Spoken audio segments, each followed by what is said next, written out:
This next medical story may sound like something straight out of a Mary Shelley novel. Think Frankenstein. Scientists have successfully restored cellular function to a pig dead after an hour.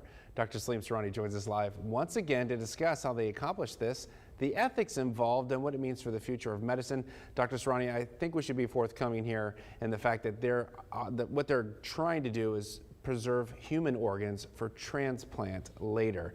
But just the science behind this, it sounds like there's so many things you can do with it.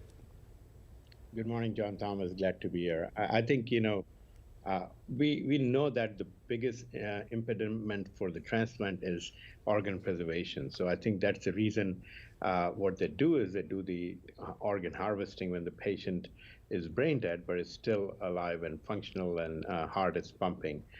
They will start doing it, when they die, they can get it quickly within few minutes.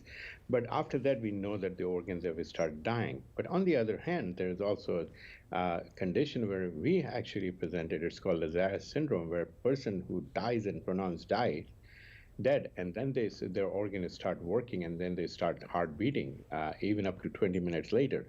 But that is very rare. So what this research has done from the Yale is they look into the pig who have died. What they do is they perfuse their blood circulation with perfusit, which has some protein which is like hemoglobin, which carries the oxygen. So they have several compounds which can actually not only perfuse the organ and prevent the cellular death, and even up to an hour or so.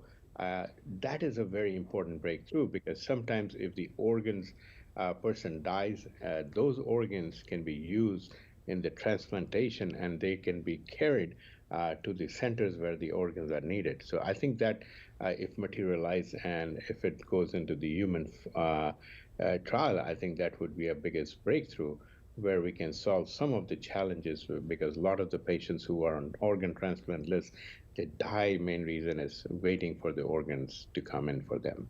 Okay, so some real good there coming from this, these studies and this finding.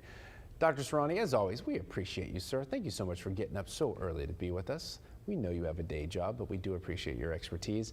If you have a question for Dr. Surani, send us a text at 361-855-6397.